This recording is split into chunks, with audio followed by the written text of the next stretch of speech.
Bang! Neeves Knives. I'm Jared, and today we are checking out the Hogue Trauma. Now, is this the best rescue knife you can get as far as, if you are a police officer, firefighter, medic, something like that, and is it a good tool?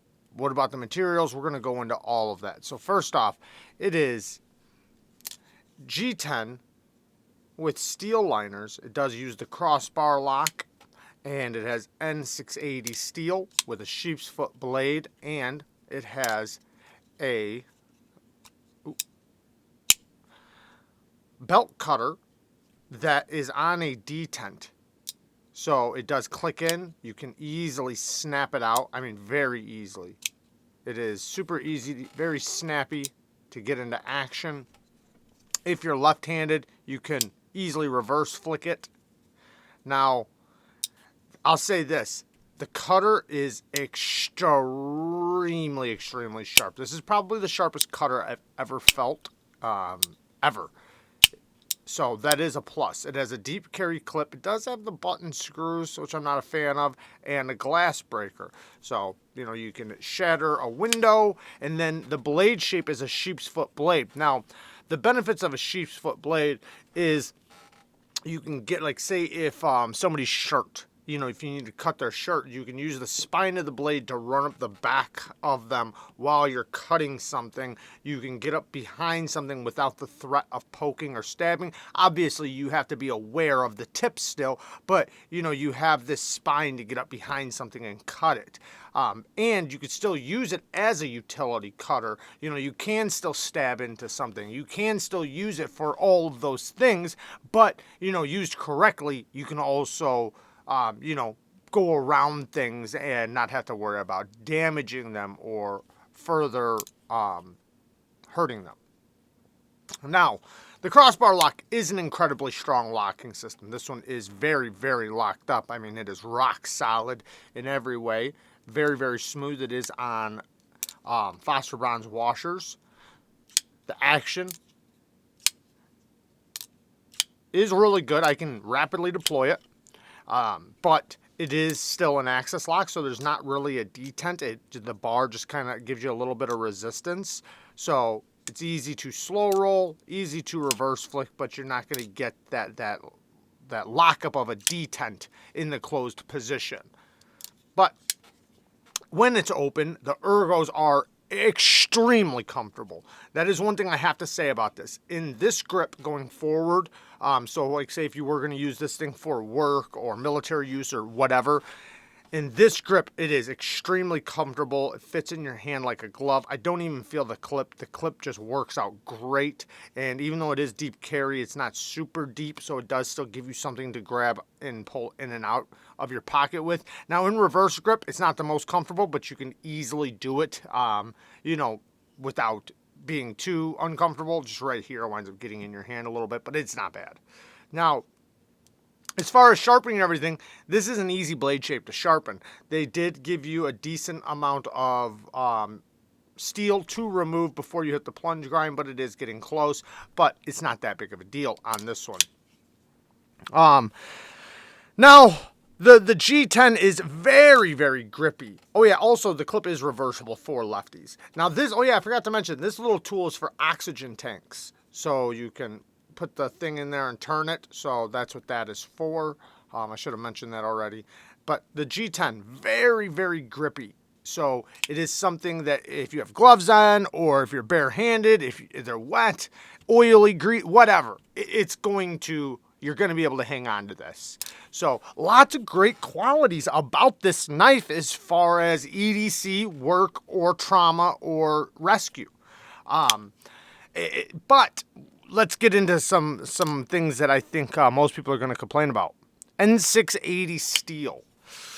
Not the best steel choice. Now, technically, VG10 is going to be very similar. So you can kind of correlate it with VG10, except for VG10 is going to be a little bit tougher. It is going to be, probably even hold an edge similar, if not a little bit more. 154 CM outbeats it.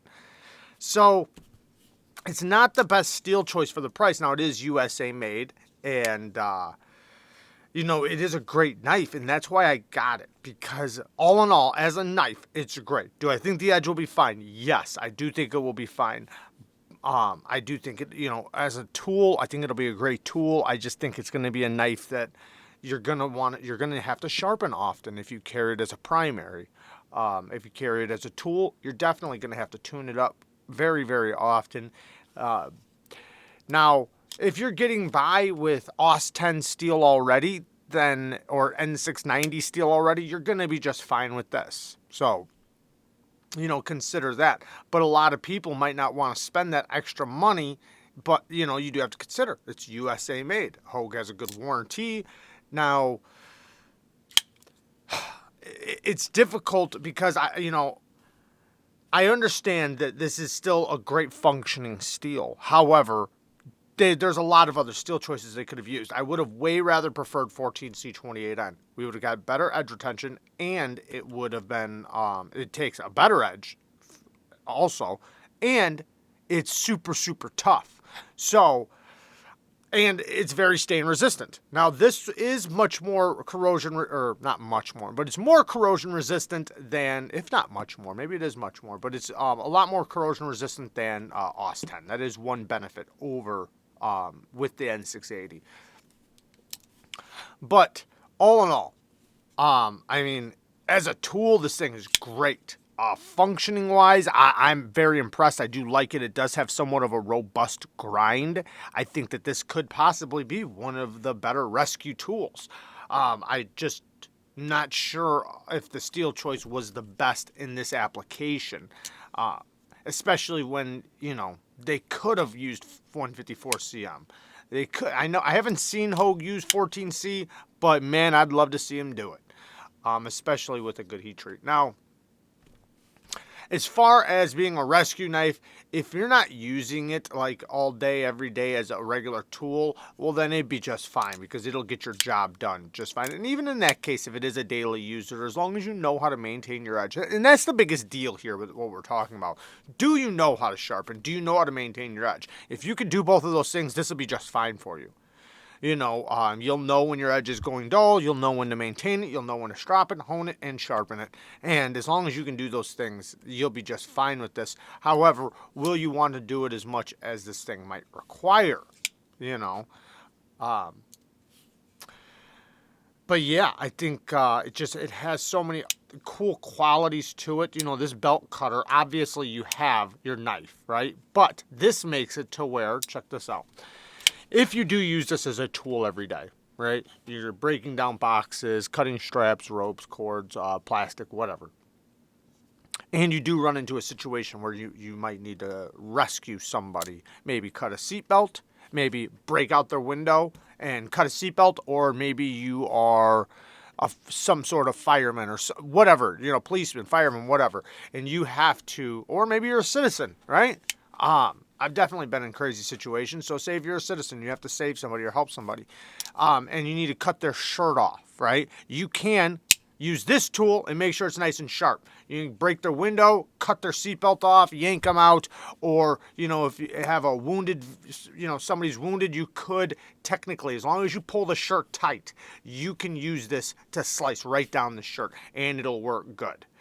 It is incredibly, incredibly sharp. Now, sharpening it, if you let it get dull, that's why I wouldn't recommend using it unless, right? Save it until that situation happens. Because if you run around using this to cut your paracord and your zip ties and things like that, it's not going to be sharp when you need to use it unless if you know how to sharpen a blade like this. So, which this would take a rod. So you would want a diamond rod or a rod of some sort, and which you could use aluminum oxide, just whatever, any sort of rod. And you'd have to sharpen it down like that and then deburr it on the side. You possibly could, I'm not sure about Hogue's warranty on sending your knives in for sharpening.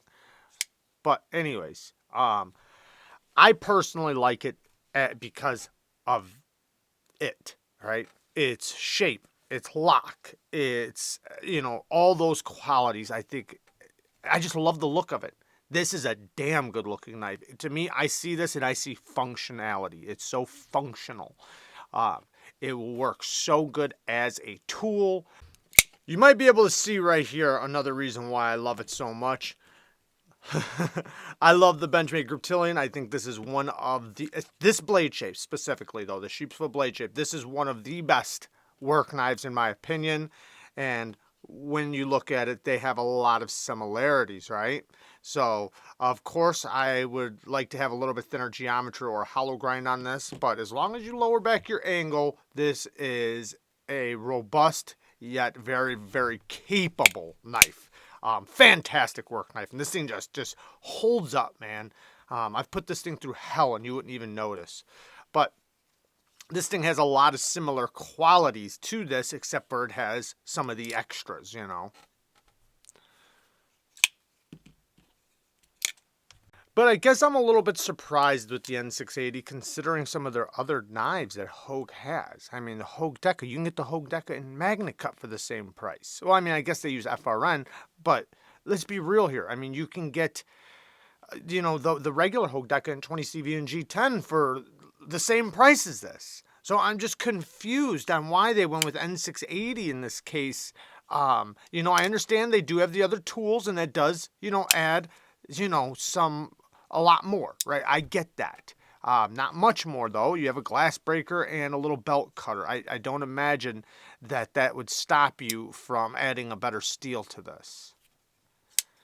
Even though it's still a very capable steel. I don't want to make it seem like N680 is a nothing steel. It's a fine steel. It's just, you know, they already use better steel, so why wouldn't they have used that? You know, and I just, you know, I think that as a user, this looks like exactly what I look for in a user, right? The neutral ergos, the strong lock, the good blade shape, fast deployment, very comfortable ergos. It does have a deep carry clip, even though it's not super deep. And then you have all the extra tools. Now, this little thing will kind of poke you in the hand a little bit, but it's not bad, actually, because if you look, we have a little bit of jimping right here that you can rest kind of like that. And that's where basically it lands for me. I can push down into my palm, but honestly, it's not bad. So, yeah, it's not bad at all. But anyways, what do you guys think about the Hogue Trauma? I'd love to hear what you guys think, whether good or bad. You know, let me know down in the comments. And if you're interested in picking one up, I will have it linked down in the description. I do have also other things linked down in the description. My affiliate links with Blade HQ, GP Knives, my Patreon, all that good stuff. Thank you guys for everything. I love you guys. Peace.